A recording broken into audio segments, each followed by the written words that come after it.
Good evening, everyone.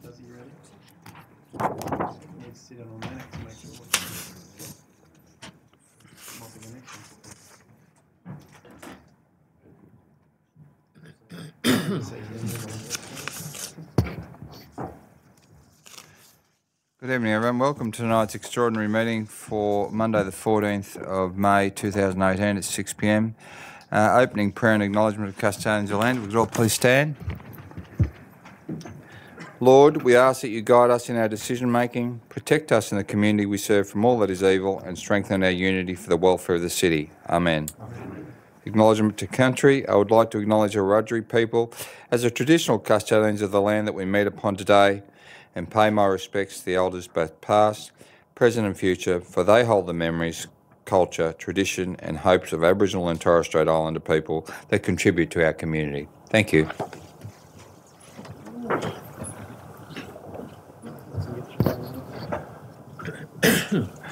I must inform you that this council meeting is being webcast and recorded. By speaking at the council meeting, you agree to being recorded and webcast. Please ensure that if and when you are speaking at this council meeting that you are respectful to other people and use appropriate language. AlburyCity accepts no liability for any defamatory or offensive remarks or gestures made during the course of this council meeting. An audio recording will be made for administrative purposes. ECM 3, Conflict of Interest Declarations received by the Chair and disclosure of political donations. I've not got any. Mr Zachnich. Thank you, Mr Mayor. This advice is to the council meeting regarding political donations and requirements of the Environmental Planning and Assessment Act.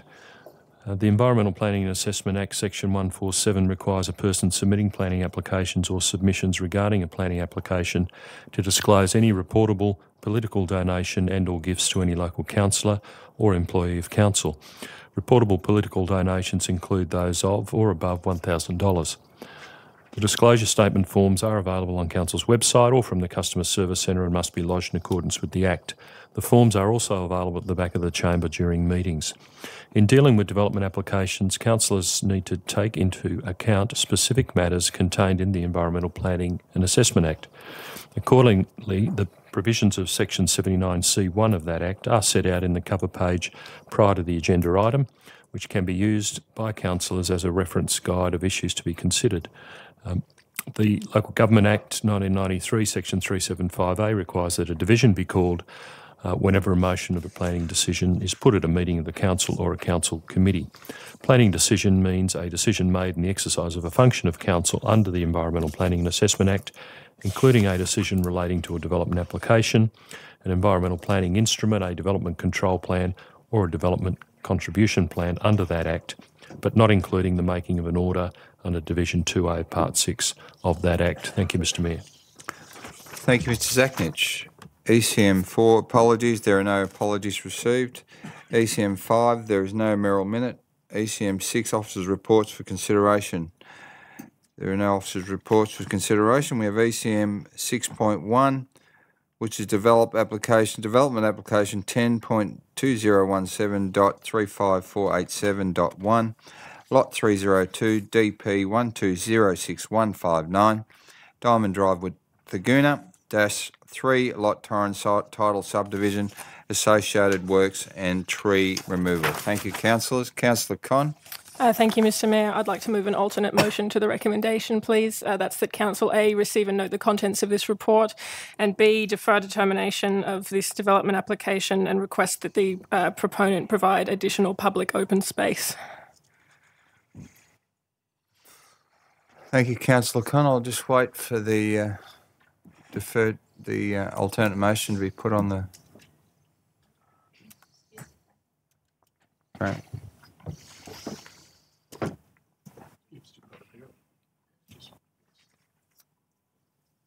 Have you got a second?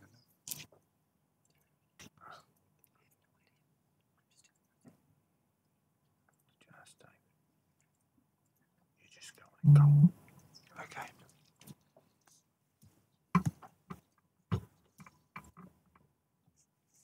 That might have to be me. Right. Thanks for your time.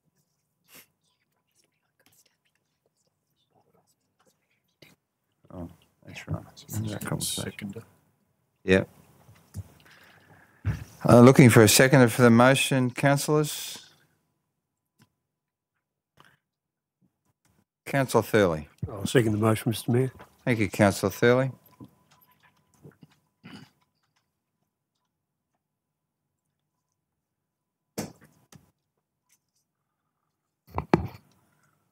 Are you happy with that, Councillor Con? Yes, thank you, Mr Mayor. We wish to open debate. Thanks. Thank you. First of all, I would like to acknowledge to the proponents that this development application has been in consideration for a very long time, and I do sincerely apologise to them for the additional delay, but I don't think that time taken to process an application should be an excuse for approving what, in my opinion, is a poor quality application. And I'm going to talk about public open space particularly. The Thurgoona-Willinga Precinct Structure Plan is a document that was subject to extensive community consultation, and this site was identified for commercial development. I accept that in the long run it's going to be commercial development. It's identified as a major neighbourhood centre, but it was identified as a major neighbourhood centre that was meant to be walkable, have high pedestrian access, include open space like courtyards, covered walkways. It was meant to be a meeting place for the community and not sort of big box commercial development. Now, on the easternmost portion of this site, there's a stormwater retention basin that has to be substantially larger than originally planned, and I accept that. But the result of that shouldn't be that we compromise on open space for the community. I believe that the compromise is going to be the size of the commercial development has to be restricted so that we provide the public open space that was promised to the community when we negotiated the Thurgoona-Willinga Precinct Structure Plan with them. We recently approved the adjacent development to this block, which was supposed to include a large public open space courtyard. A compromise was struck with that developer. We accepted an additional financial contribution for some embellishments, but that open space courtyard was not provided. And at what point do we put our foot down and actually give the community what we promised them in our plans? We can't keep making compromises block by block until we just end up with a concrete jungle when that's not what we promised our community. I'm hoping that with another couple of weeks we can negotiate a better result so that a commercial development can go ahead on this site that's of better quality. Thank you. Thank you, Councillor Con. I have a speaker against, Councillor Glacken. And I have a question. Happy for me to take the question, Councillor Glacken. Councillor Cameron, question. Thank you, Mr Mayor. Through you to the most appropriate member of staff. Can I ask, in the view of the staff, what potential is there for further public open space to be provided for? Mr Keys. Through you, Mr Mayor, there's a part of the subdivision that's been created, will create a large lot on the northern side of the wetlands and the drainage basins, which is intended to be available for development. And if we go back to the master plan that was submitted previously by the proponents, it does indicate an area for a future building. The details on that haven't been provided. There's no known development on that site at this stage, so there could be future opportunity to negotiate or to provide for a public open space on that new lot directly adjacent to the wetlands. One of the conditions that we do have in there at the moment proposed does seek to have a landscape master plan for the entire site, which would then be required to identify any potential public open space and any embellishments that could be provided around the existing proposals for drainage basins and the wetlands to provide that public amenity and also opportunities for future for the public in the future. Happy with that, Councillor Cameron? Thank you. Thank you, Councillor Cameron. Councillor Glacken, speaker against. Thank you, Mr Mayor. Yes, I speak against this motion by Councillor Con and seconded by Councillor Thurley and indicate at this stage that should this fail to get up, then I propose that we would move the original motion as in the report, or the recommendation in the report as a motion. I agree with Councillor Con that it has taken some time that this development has been within council and considerable work has been done. I see no reason for us to delay this any further. I came here tonight to make a decision on this application, and I believe that we should be approving this on the basis of a number of factors. One of which is that the area has been known for some considerable time as an area that would be used for commercial use, and I think my reading of the documentation and the reports indicates to me that this is an appropriate use for that space. And I believe that the draft approval by the staff with the constraints placed on the developer are appropriate in this instance. So I cannot support the motion of Councillor Con and Thurley, Mr Mayor. Thank you, Councillor Glacken. Councillor Vanderven, you have a question of a speaker for? No, I've got a question, Mr Mayor, through you, if I can, to the appropriate member of staff. I understand the block already has the wetlands which have capability of holding 1,100 cubic metres of water, and there's also a section of land which has been earmarked for potential Aboriginal heritage or archaeological sensitivity. So would they be classed as public open space in lieu of any other considerations as such? Mr Keys. Through you, Mr Mayor, the term or phrase public open space can be used to apply to a range of things. I think the intent behind Councillor Cons, and I'm not trying to put words in anyone's mouth, is to provide usable space rather than just to designate an area of land that is owned by the public and may be locked up. For instance, the area for Aboriginal cultural heritage protection will be fenced. There will be no public access to that area. It is intended to provide full protection for that part of the site. In regards to the wetlands and the sedimentation basin or the drainage detention area, they will, by their own design, they won't provide an area to go and kick a football, to throw out a picnic rug or to sit down on the slopes that are there. Those slopes will be planted. They will be designed to carry water at various times, at various depths. One of the outcomes that we're certainly looking for and had proposed as part of a condition requiring a detailed landscape plan, as well as a lot of the planning that's gone into the design guidelines that have been developed in conjunction with OEH for the Sloane's Froglet, is to provide a high level of amenity as well as an environmental outcome. So there will be public space adjacent to this development that has a high level of amenity, but will it necessarily be available to go and sit in and use? Possibly not. One of the things we could include is a condition as part of, or provisions as part of the development of a whole of site landscape master plan to show how those areas could be enhanced to provide access to the public, facilities for the public to go and sit, or to even a potentially viewing platform over that area to appreciate and take advantage of that increased public amenity. You follow up, Councillor Mann? Not a follow-up, it's a separate question. I'm just, I was always under the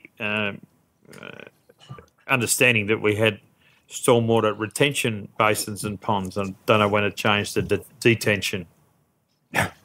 As Mr Keys. It's just a question, but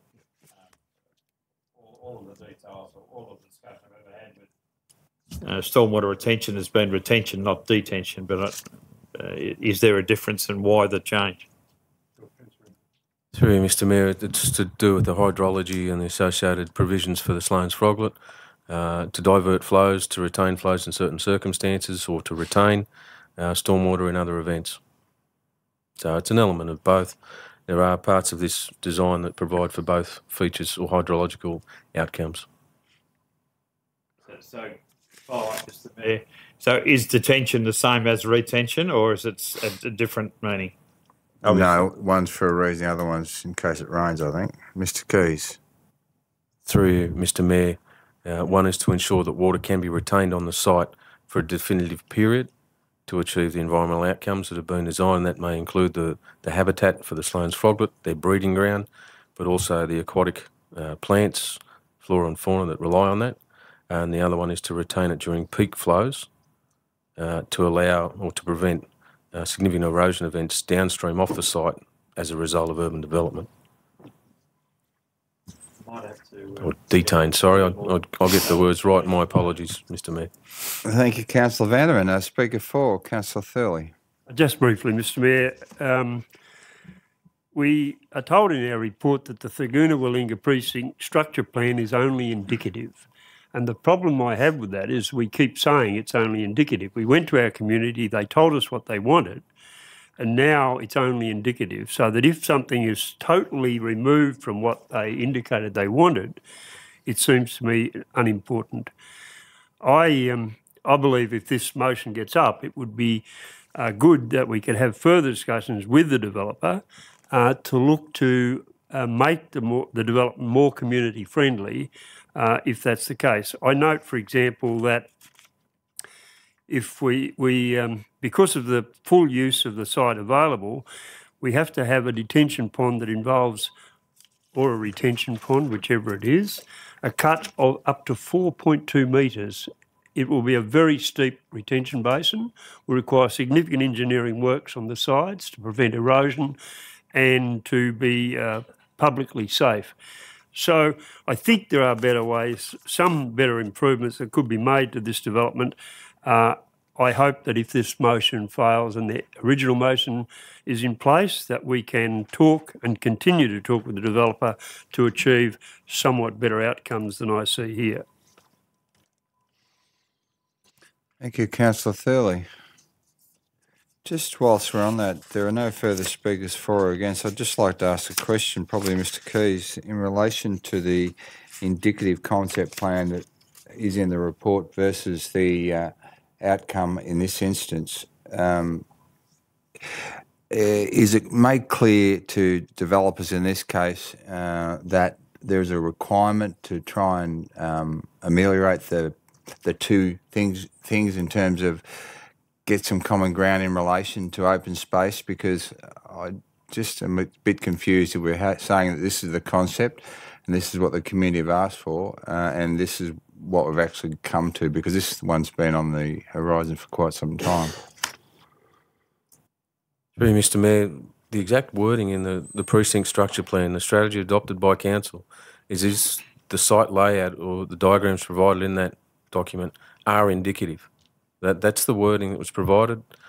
Because of the inability to predict at that point in time the ownership and the long-term staging of commercial development and the realities of demand versus supply on that site, it was intended to provide an indication of what the principles were. Those principles are provided in the structure plan. The applicant or proponent sought to address those. I would highlight that on the original plan, if you notice that's provided, the indicative diagram, there is a small amount of drainage area provided on that site. Since the adoption of the Thurgoona-Willinga precinct structure plan, there has been a significant shift and a significant increase in demand for site area to be provided for environmental outcomes, specifically the Sloane's froglet. In recognition of that shift and that demand on the development or development sites across the area, we have sought to get public amenity outcomes while still trying to manage and balance and drive for those environmental outcomes, specifically the creation of extra habitat across the site. Looking at the site diagram that's provided in the proposal, the larger dam is for the Sloane's habitat. It's not just for drainage purposes, which could have been met. I acknowledge Councillor Thurley's comments about the depth of the dam that's being provided for detention. But the Sloane's froglet, because of its design and its very own nature, because of the depth of the water that's required for breeding, being a maximum of 300 mil, it requires a very large surface area. And that has a significant impact on the available land and land area required for drainage as opposed to development or provision of public open space. In the context of the location of this site, given the Thurgoona Recreation Reserve to the north and access from this land to that, as well as other public open space in and around the area, it has been considered that the outcomes that are being provided will achieve the desirable outcomes that were originally envisaged as part of the precinct structure plan. That diagram and those outcomes have to be flexible and they have to respond to development demands as they come up. And that's exactly why it was meant to be flexible from the start. It's also a further reason why we've identified and we're commencing the undertaking of a full review of the precinct structure plan in the next financial year, and certainly need to get out and talk to our community and get their feedback, but also provide them with some information about the reasonings behind some of the changes and some of the reasons for that flexibility. Thanks, Mr Mayor. Thank you. Councillor Vanderman, question? Yeah, look, so I want to try and get some idea of what public open space is currently provided in the proposal. We have the 6.5 hectares, which is the subject property and subdivided lots to the east of Tabletop Road, which is the current undeveloped part. So can I get some idea from staff through you as to how much of that 6.5 acres is set aside for public open space, and then obviously not for the Aboriginal protection or the Sloane's Froglet issue? Mr Keys? Through you, Mr Mayor, I'd have to take that on notice and try and calculate it out. But if you look at the diagrams and the site plans that are shown, the area that will become public land is to the east of the proposed new extension of Diamond Drive, where the sediment, the basins are shown. All of that area will become public land. So if you look outside the areas that are distinctly and clearly marked as the banks of the basins, that area will be available as public land, except for an area cordoned off on the northern boundary there for the Aboriginal protection of Aboriginal cultural heritage items. So just looking at that diagram then on your best estimate through you, Mr Mayor, if I can. Sorry. Mr Mayor? Yes. Sorry, if I can through you. Yes. On your best estimates, just looking at the diagram, are you able to provide, is it 30%, 40%? You know, well, I'm only looking, I'm not going to say, is it 29.61% or whatever, I'm just trying to get your best estimates. Mr Keys? And I won't hold you to them. Through you, Mr Mayor, just a quick glance at it, you probably, if you take into account the basins as well, and that's the key issue here, it's a significant part of the site. If it's excluding the basins, then you're probably looking somewhere between 2,500 to 3,000 square metres over that site that could be available as public open space. Do you have a follow-up, Councillor Vanderman? No, I'm just trying to get my head around the percentage of that site that would then be public open space, but it's all right. Okay, thank you. Thank you. Mr Keys, did you have a question? Through you, Mr Mayor, not a question, just maybe a bit of a follow-up to that answer I provided. It still leaves the potential for further discussion and consideration of public open space on part balance land, the lot that's proposed to the north of those basins. So on the northeast corner of that Diamond Drive extension as it goes around, that site isn't being identified for immediate development, but that area of the land could be subject to, or will be subject to, a future development application, I'm assuming, and there could be some consideration as part of the landscape master plan for that entire site about how parts of that area could be embellished and provided for future community open space.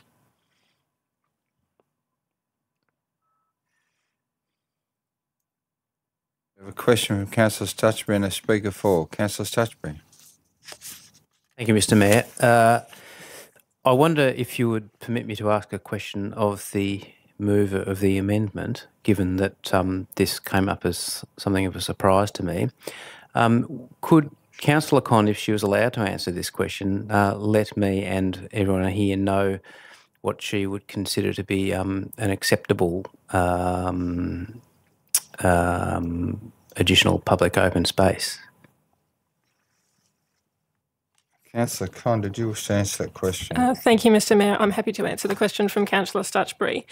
As has been discussed between Mr Keys and Councillor Vanderven, the current public space on that block is a fenced-off Aboriginal site and a large stormwater detention basin with very steep slopes that will be planted that the public will not be able to access.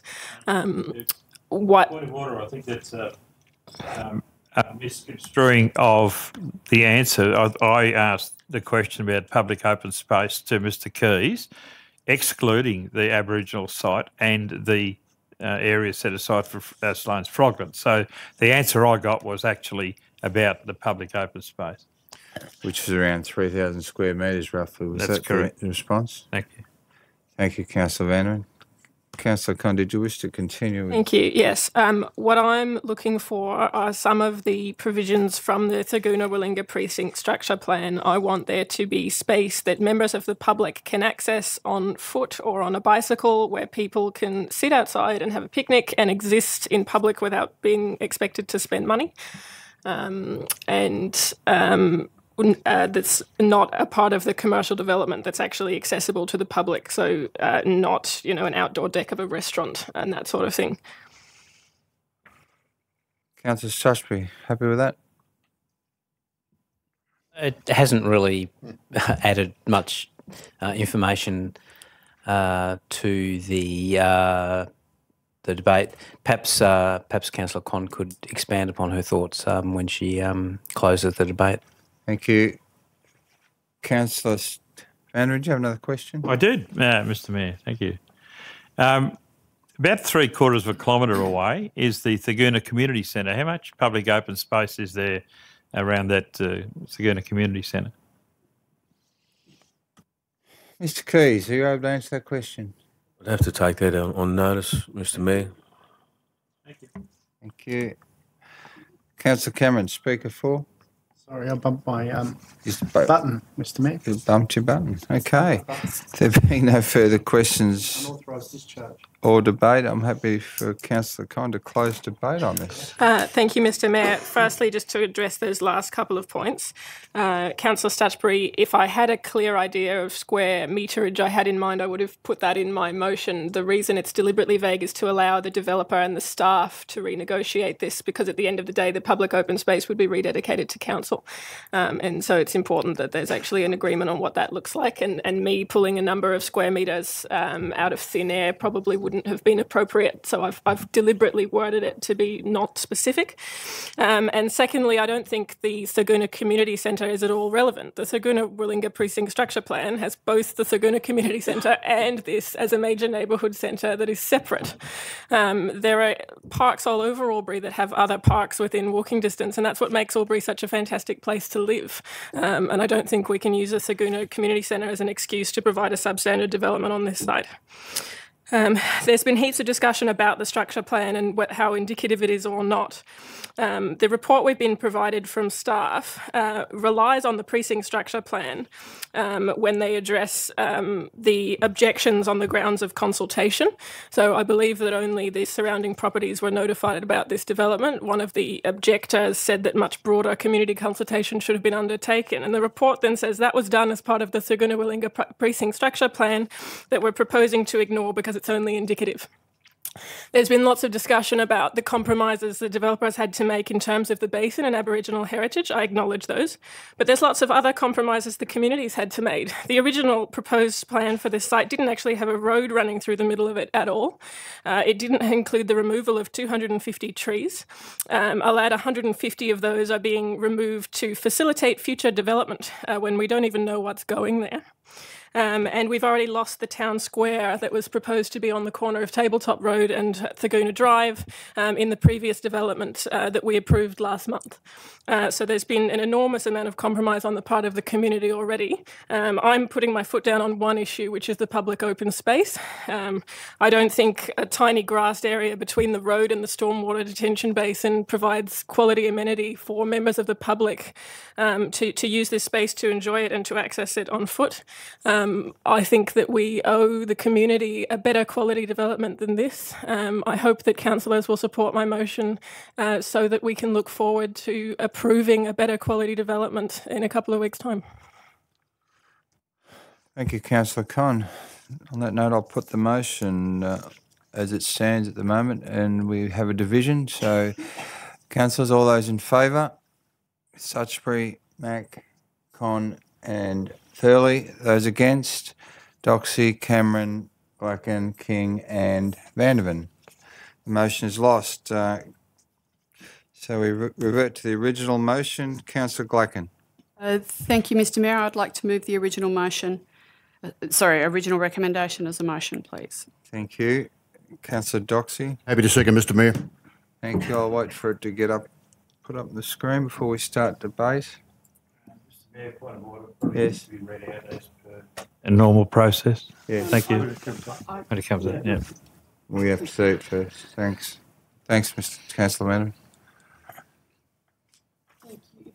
Mr Mayor, thank Councillor you. Glacken. Thank you, Mr Mayor. I'd like to move that Council A, receive and note the contents of this report, and B, grant consent to development application 10.2017.35487.1 for 3 Torrens title lots on lot 400 DP 1237616 Diamond Drive, Laguna, subject to the conditions contained in the draft determination shown as attachment 10 to this report, as per the original recommendation. Thank you, Councillor Glacken. And Councillor Doxey, for the record, you happy to second that? Happy to second, Mr Mayor. Thank you. Councillor Glacken, do you wish to open debate? Yes, thank you, Mr Mayor. I believe that we should be approving this development tonight. It's been some considerable time and there have been a number of delays. They have been necessary to ensure that we do achieve an outcome that achieves what the developer wants to do, noting that, of course, this is land owned by the developer. But it also means that we've taken time to ensure that the community in Thurgoona, and indeed the community of the Greater Albury, receive a development that is appropriate for that space and appropriate for our community. I believe the developer has gone to considerable lengths, in fact, extremely considerable lengths, to ensure that the Sloane's froglet has sufficient and appropriate habitat for their needs, and has been explained by the Director of Planning and Environment this evening. Those needs are very specific, and this developer has worked to enable those requirements to be met. The conditions within the draft determination, I believe, are appropriate for this development. And I do, whilst I acknowledge that developers need to ensure that we meet the needs of the community, I cannot, I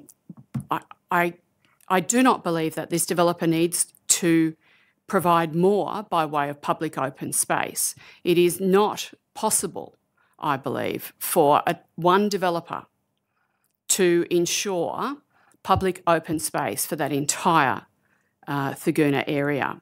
There is other public open space, not just the Thurgoona Community Centre. There's sporting ovals dotted around that suburb, and as is and was referred to by Councillor Con this evening, around Albury as a community. So I ask councillors to support the recommendation, the staff recommendation, which I do agree with, and that we would approve this development here tonight. Thank you, Mr Mayor. Thank you, Councillor Glacken. I speak against. Councillor Con. Thank you, Mr Mayor. I do regretfully speak against the development because I was genuinely hoping that we could reach a compromise between the developer and ourselves as representatives of the community to create a positive development in this space. So I'm going to regretfully vote against this because I don't think we're achieving the outcome that we set out to do. The developers purchased this block with the knowledge of the Thurgoona-Willinga Precinct Structure Plan and the knowledge that this was identified as a major neighbourhood centre. The principles of the major neighbourhood centre included covered walkways, town square, pedestrian linkages and public space were in the provisions of the Thurgoona-Willinga Precinct Structure Plan. It's a plan that we negotiated with our community. It's one I've spoken to lots of people about, and I know they feel strongly about us delivering on those promises. I think that we owe the community a higher standard than what we're going to be proposing tonight, and so I'll be voting against it. Thank you. Thank you, Councillor Con. There being no further speakers for or against, Councillor Glacken, you should close debate. Indeed, Mr Mayor, thank you very much. Public open space. Yes, public open space is known and it comes from the Thurgoona plan. However, it is not a requirement that this developer provide all of that public open space. There is some public open space provided, but one of the compromises is the fact that we have the Sloane's froglet in that space as well. And the developer has ensured that there is some space, but also, more importantly, on this particular block, there is also the ability to provide the habitat as is necessary by the Sloane's froglet. And that's been explained to us. I do believe that this is an appropriate development in a place that has been earmarked for such a development for a very long period of time. And so I urge councillors to support this development in that space based on the compromises, the considerable compromises that these private developers have provided within this application, noting the conditions placed upon them in the draft determination. Thank you, Mr Mayor. Thank you, Councillor Glacken. On that note, I'll put the motion, and mindful that it is a division, so leave your hands raised. All those for the motion: Councillor Doxey, Councillor Cameron, Councillor King, Councillor Glacken, Councillor Vandervan. Those against: Councillor Sutchbury, Councillor Mack, Councillor Conn and Councillor Thurley. The motion is carried. Thank you, councillors. ECM 7, Notice of Urgent Business. I haven't been made aware of any notice of urgent business, so our extraordinary council meeting is complete. Thank you, councillors.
Thank you. Not that one? The committee meeting. Thank you. Thank you, councillors, and welcome to tonight's Planning and Development Committee meeting. This being Monday, and I've got to find the date, the 14th of May, and the time is 6:39. I'm not aware of any... I should advise that the meeting is being recorded. This committee meeting is being webcast and recorded. By speaking at this committee meeting, you agree to being recorded and webcast. Please ensure that if and when you are speaking at this committee meeting, that you are respectful to other people and use appropriate language. Albury City accepts no liability for any defamatory or offensive remarks or gestures made during the course of this committee meeting. An audio recording will be made for administrative purposes. I'm not aware of any conflict of interest declarations, so we'll move on to 2.2, disclosures of political donations and requirements of the Environmental Planning and Assessments Act 1979. Mr Zachnich. Thank you, Madam Chair. This advice to the Planning Development Committee relates to the Environmental Planning and Assessment Act, Section 147, requires a person submitting planning applications or submissions regarding a planning application to disclose any reportable political donation and or gifts to any local councillor or employee of council. Reportable political donations include those of or above $1,000. The disclosure statement forms are available on council website or from the Customer Service Centre and must be lodged in accordance with the Act. In dealing with development applications, councils need to take into account specific matters contained in the Environmental Planning and Assessment Act. Accordingly, the provisions of Section 79C1 of that Act are set out in the Council Officer's report, detailing issues to be considered. Local Government Act Section 375 requires that a division be called whenever a motion for a planning decision is put at a meeting of the Council or Council Committee. Thank you, Madam Chair. Thank you. Apologies. There's no apologies from committee members here this evening. Minutes of the most recent meeting, which was held on the 9th of April. Councillor van der Ven. Madam Chair, happy to move the recommendation that the minutes of the Planning and Development Committee meeting held on Monday, 9 April 2018 at 6 p.m. be confirmed. Thank you. And Councillor Doxey, next with your light on. Happy to second, Madam Chair. Thank you. There's no indication of any questions pertaining to those minutes, so I'll put those minutes to the committee. All those in favour? Anyone against? That motion is carried. Are there any matters arising from those minutes? There's no indication of any matters arising from the minutes on the board, so we'll now move on to minutes and reports of committees and working parties. There are none. And then on to item number 7, officers' reports for consideration. 7.1, development application, 14 lot community title subdivision in 32 White Bark Way, Lake Hume Village. Page 12 of our document. Councillor Mack. Madam Chair, I'm happy to move that committee recommends to Council A, receive and note the contents of this report, and B, grant consent to development application 10.2018.35927.1 for a 14-lot neighbourhood subdivision as part of the community scheme of Lake Hume Resort on Lot 9, DP 270349, number 32 White Bark Way, Lake Hume Village, subject to the conditions contained in the draft determination included in this report at attachment 3 to this report. Thank you. Thank you, Councillor Mack. Councillor Thurley. Second the motion, Madam Chair. Thank you. Now, Councillor Mack, there's no indication of any questions or any other speakers. However, would you like to open debate? Oh, just briefly, Madam Chair. I think it's been well publicised, the issues out at Lake Hume with the resort and other areas out there, and I think this is a wonderful opportunity for the owners of this land to diversify their interests there and make good with some potential development in that precinct. It's a lovely precinct. It's quite a place where people could settle down and certainly live a good lifestyle, and the current infrastructure there is certainly committed to that. And I think, again, it's a good opportunity for them to diversify their interests. So thank you, Madam Chair. Thank you, Councillor Mack. Having open debate, there's still no indication of any questions or anyone wishing to speak against. Would you like to close debate? No, I'm happy for the motion. Okay, thank you, Councillor Mack.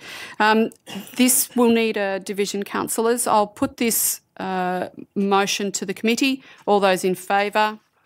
Councillors Stutchbury, Doxey, Glacken, Con, King, Mack, Thurley and van der Ven. Anyone against? That motion is carried. The next report we have is Cities Power Partnership Action Plan on page 83. Councillor Con. Thank you, Madam Chair. I move that the committee recommends to Council that Council endorses AlburyCity's Cities Power Partnership Action Plan.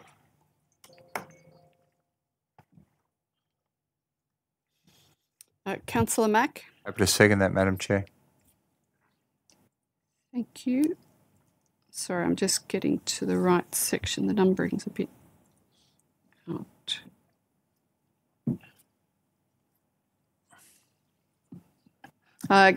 Councillor Con, would you like to speak to that? Only briefly, Madam Chair, it's really exciting to see the latest step forward in our commitment to the Cities Power partnership, which I think has been a fantastic opportunity for us to show leadership. The plan includes a lot of existing actions like our energy saving action plan, our integrated transport strategy, and excitingly it includes investigation of photovoltaic bulk buy, which I think is a really exciting prospect for the community to get some assistance from council in accessing affordable solar systems for residents. So I really look forward to seeing what the staff can put forward in that regard. Thank you, Councillor Con. Councillor Van der Ven, did you wish to speak also, or were you simply... You were in the queue, yep. No, that is fine. Thank you. Councillor Con, there's no one wishing to speak against or indeed any indication of any questions for this report. Would you like to close debate? No, thank you, Madam Chair. Thank you. Councillors, I'll put this recommendation to the committee. All those in favour? Anyone against? That motion is carried. We're now up to item 8, Planning and Development Committee Report, Monthly Development Statistics, April 2018. Councillor Thurley. Madam Chair, I move the committee recommend to council that the information in the report be received and noted. Councillor Doxey. Happy to second, Madam Chair. Thank you. Councillor Thurley, there's no indication of any questions or anyone wishing to speak against. Would you like to speak on open debate? Very briefly, it's a fairly routine report, just updating us as to construction and building activity in our community and the statistics of our staff and officers in approving and getting those applications through council. So I'm very happy and comfortable with the report. Thank you, Councillor Thurley. There's still no indication of any questions or wishing to speak against. Are you happy? Would you like to? Thank you. Councillors, I'll put that motion to the committee. All those in favour? Anyone against? That motion is carried. 8.2, Albury Conservation Company's Hollow Bearing Trees Project. Councillor Con. Thank you, Madam Chair. I'd like to move that the committee recommend to Council that Council A, note the findings of the Albury Conservation Company's Hollow Bearing Trees project. B, request a report is prepared for Council to review on this project, and I'd like to add a Part C, please, that staff provide a report to Council on options to amend development controls to improve protection of hollow bearing trees.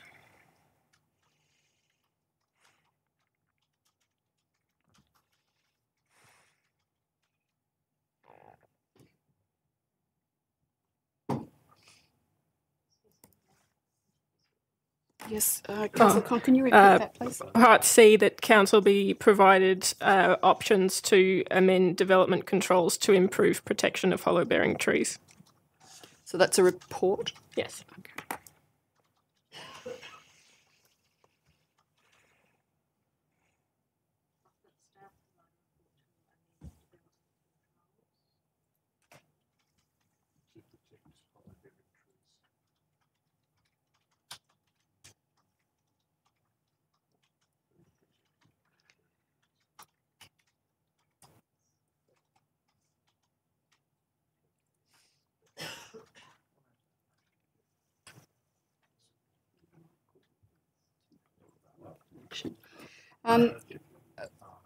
The General Manager would just like to ask Mr Keys to provide some information. Well, before we need a second for the motion first.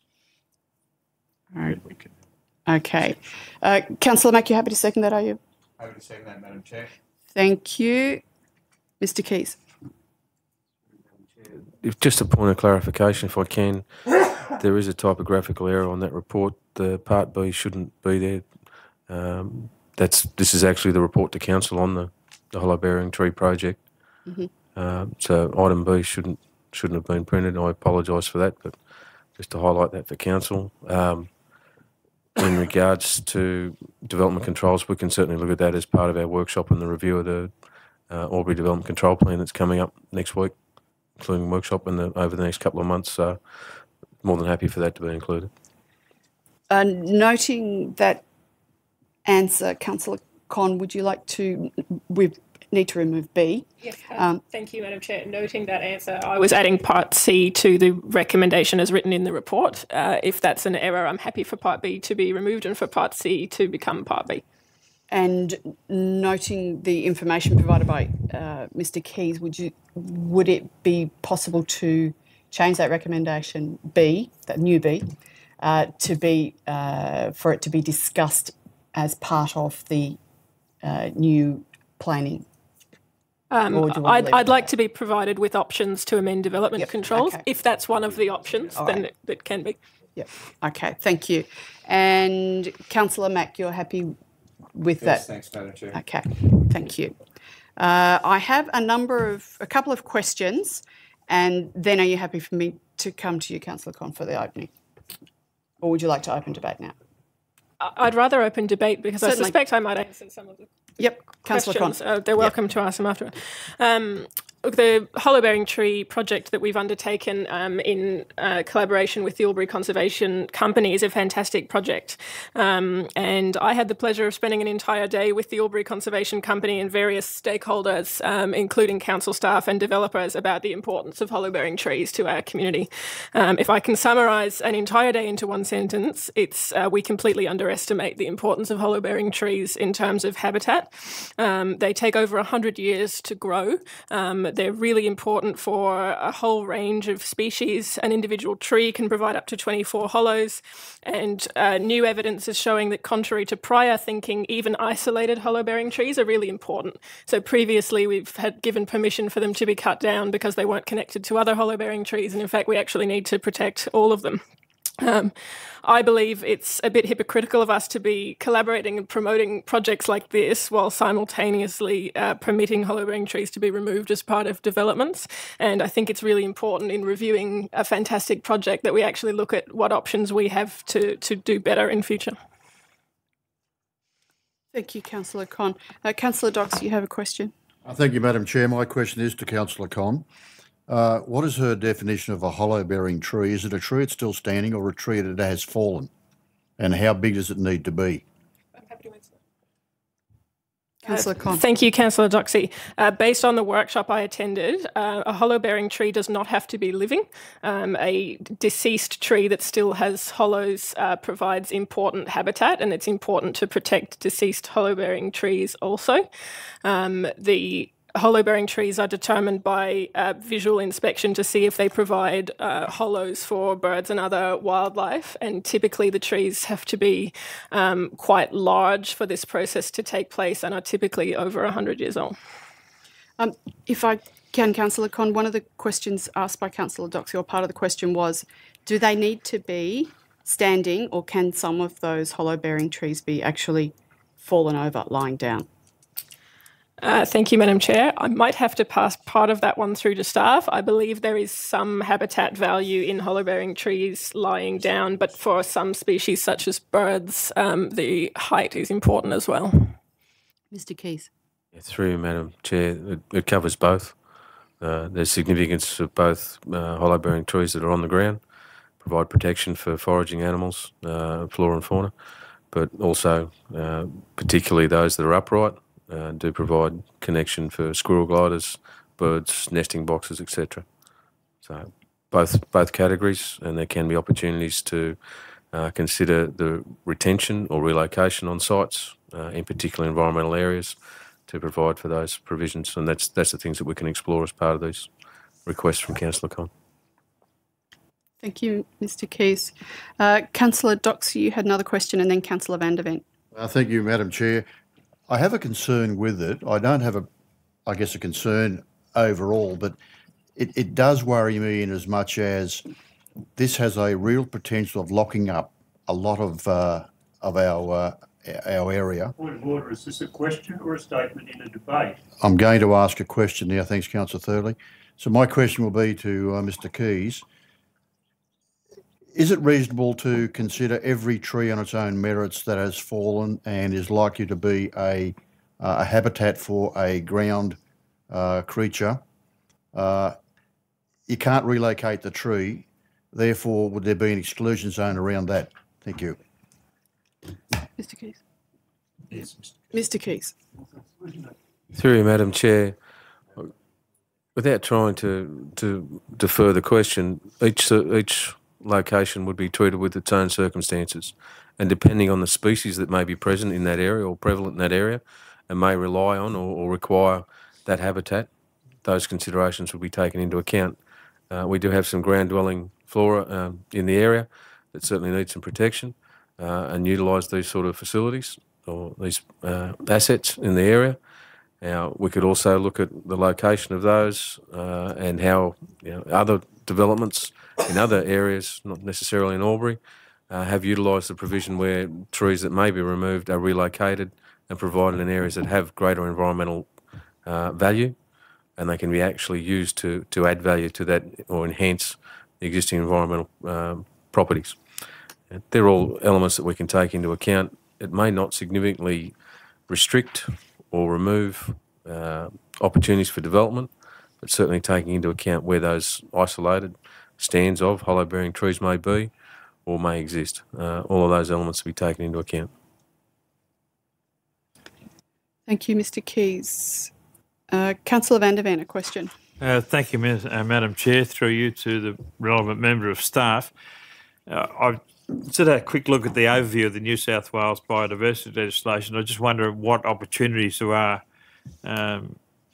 to achieve the outcomes in Part B that doesn't already exist through the New South Wales biodiversity legislation. Mr Keys. Madam Chair, one of the concerns around the changes to the biodiversity reforms or the legislation is the ability for rural areas to clear land up to a maximum area, depending on the zoning and the environmental values that are present in those areas. If they haven't been mapped as being of significance, then there is potential for farmers and the like who may be able to go in and clear out existing vegetation, irrespective of whether there's hollow-bearing trees or not. So there may be grounds for us to give further consideration to that. Ideally, most of our significant trees, those of age that will lead to hollow-bearing, creation of hollow-bearing areas or assets in the area, will be primarily already identified as having significance and protected in our environmental areas, the environmental lands, so the Crown lands that's been set aside. Most of the significant vegetation will be in those locations, but that also, we're not trying to distinguish from other areas where we've had regrowth or where some of the forward tree plantings have been put in. Most of those do not have hollow-bearing trees in them at the moment, so predominantly some of the areas we have cleared or have allowed to be cleared in recent developments have not had significant tracts or stands of hollow-bearing trees, and that's primarily the first consideration in any of those proposals. Could I just have a follow-up, Madam Chair? Certainly, Councillor Van der Ven. So, in your view then, does the fact that the shortcomings in the biodiversity legislation provide room for a submission to them to modify the biodiversity legislation, as well as providing opportunities for us to strengthen our development control? Mr Keys. Through you, Mr Chair, Madam Chair, sorry. The changes to the biodiversity legislation in New South Wales have been the subject for extensive debate statewide. There are significant areas that are now being put at risk, and there's certain outcomes that may not have been envisaged by some of the provisions of the new changes in the legislative framework that's in place now. There may be opportunity to further make submissions in behalf of that and to look at it in detail, albeit I also throw a little bit of caution there that the outcomes that may occur are still being discovered on the ground as the legislation is put in place and as development proposals come forward. So the potential impacts are still being understood and appreciated. In regards to the hollow-bearing trees, we certainly think there's some areas of concern that we want to make sure can be protected. And that's particularly around the urban areas, those that are zoned residential and commercial or industrial. Those sites we have full control over. Areas outside of that, and particularly the rural primary production areas, will come under local land services. We can assist and provide some guidance to them, but they will rely on state directives.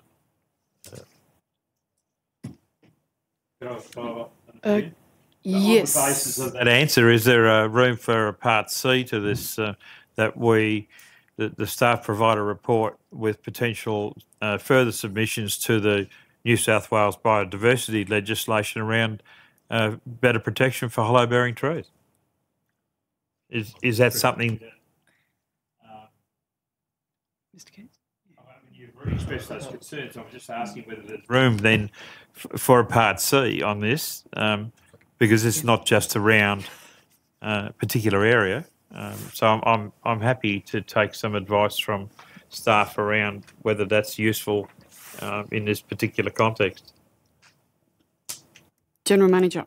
Thanks for the question, through you, Madam Chair. So that might be one of the options we come back with, Councillor van der Ven, in that report that's proposed in Part B, whether further submissions in terms of changes to the biodiversity legislation or related legislation might be part of our approach.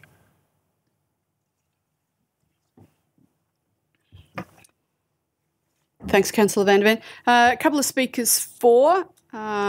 We don't have anyone speaking against, so but being a committee meeting, we'll take the speakers for. Councillor Mack and then Councillor Thurley.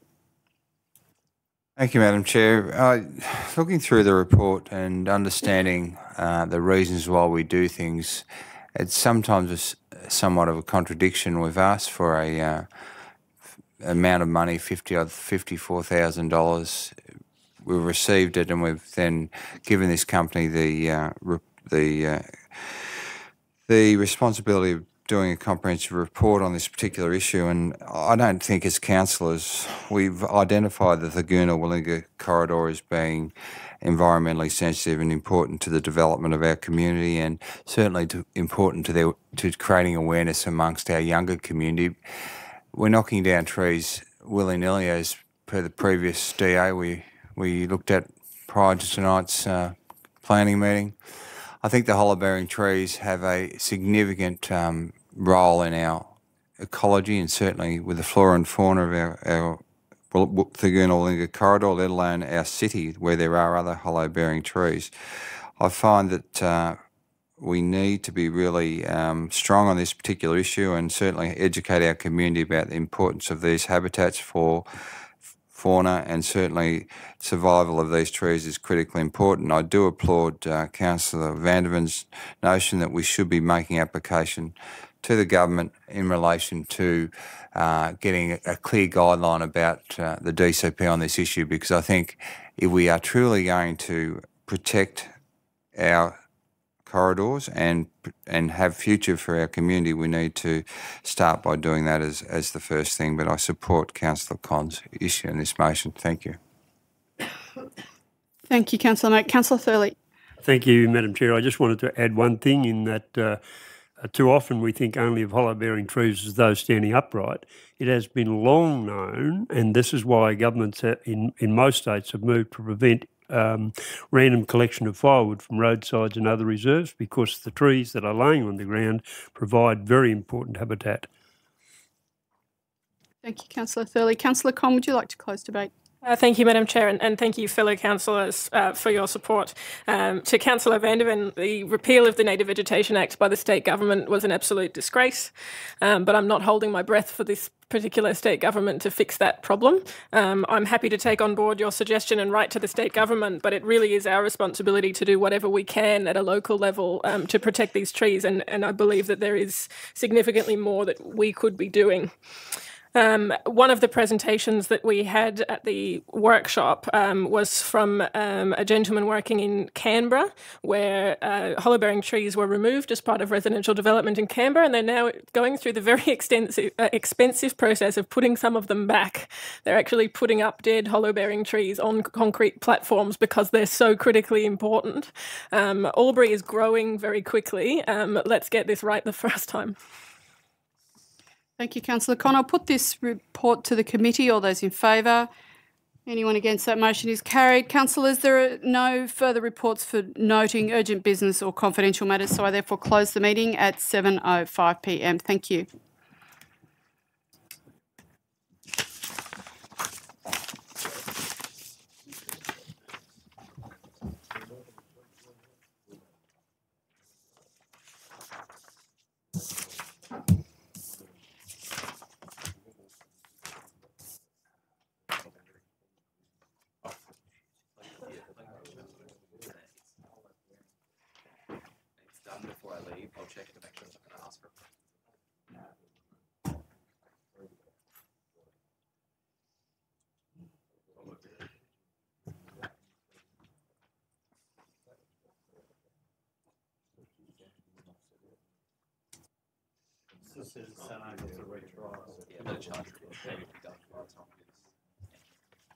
Right all.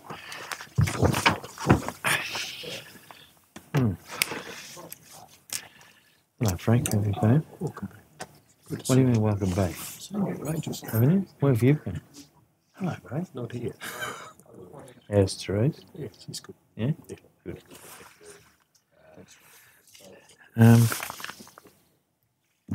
No, it's okay. Oh, yeah, that's right. That one. Oh, that one committee's rather. Yes, and you do have to read it again. Yes, I know. Thank you.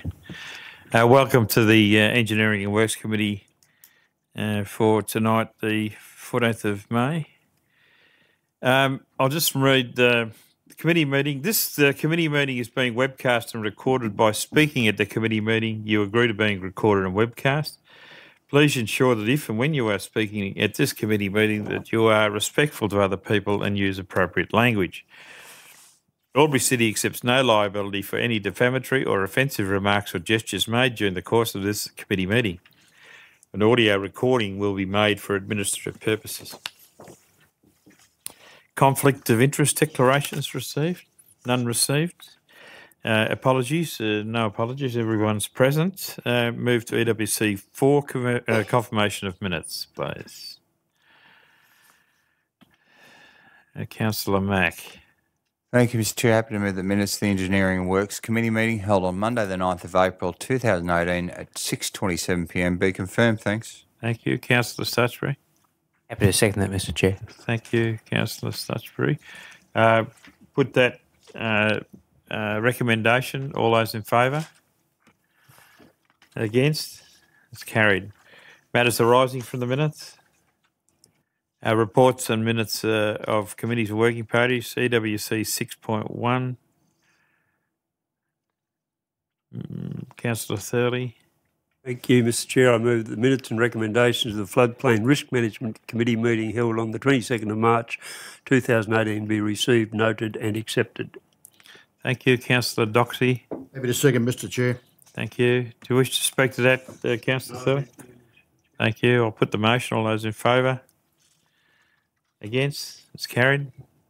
EWC 6.2, minutes to the Local Traffic Committee. Councillor Doxey. Thank you, Mr Chair. I move the recommendation that the minutes and recommendations of the Local Traffic Committee meeting held on 5 May 2018 be received, noted and accepted.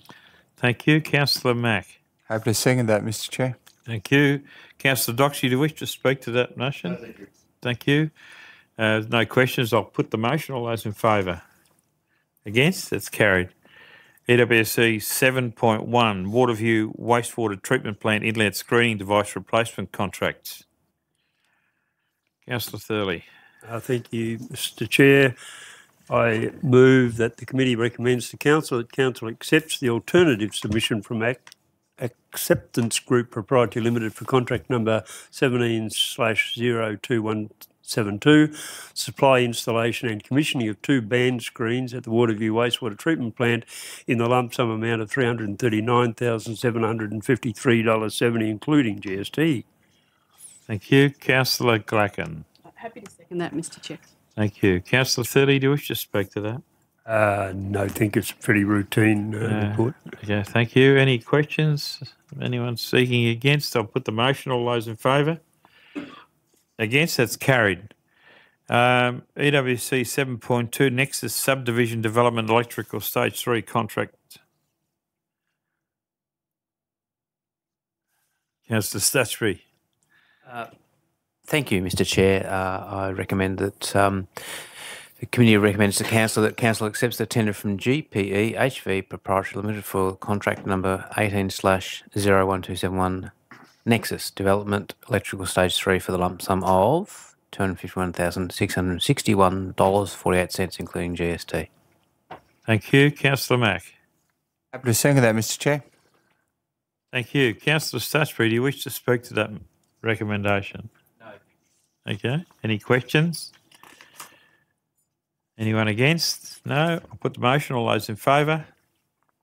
Against? That's carried.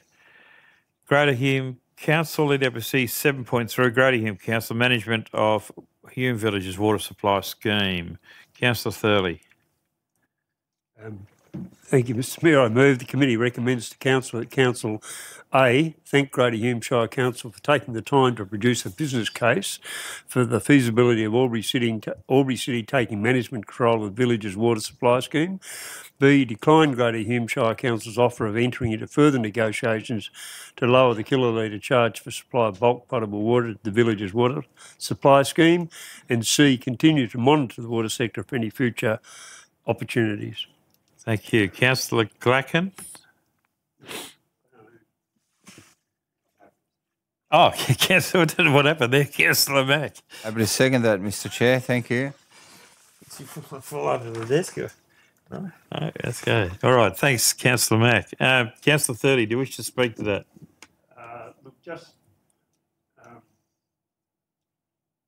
I thought I pressed your button. No, you didn't. Sorry. When you do, the red light comes on. Yeah, I know. Thank you, Mr. Chair. Look, this has been a bit of a saga, and I think after lots of discussion backwards and forwards between relevant officers of the two councils, we've arrived at a solution which is a good solution. Okay, thank you. If there are no questions or speakers against, I'll put the motion. All those in favour? Against? That's carried. EWC 8, Officers' Reports for noting the 2017-18 Works Program Status Report. I'll move it. Okay. I was going to move it from the chair, but Councillor Thurley. No, Councillor Thurley. Thank you, Mr. Chair. I move the committee recommends to Council that the report on the status of the 2017-18 Works Program as at 31 March 2018 be received and noted. Okay, thank you. Can I have a seconder, please? Thank you, Councillor Stutchbury. Happy to second that, Mr. Chair. Thank you, Councillor Stutchbury. Councillor Thurley, do you wish to speak to this recommendation? No, thank you, Mr. Mayor. Thank you. Chair. Thank you. Just make a comment. Obviously, the progress is reasonable. It's down a little bit, but hopefully we can pick it up towards the end of this financial year. Without further ado, I'll put the motion. All those in favour? Against? That's carried. There's no reports for noting, no urgent business that I've been made aware of, and no confidential matters. So I'll declare the meeting closed at 7:13 p.m.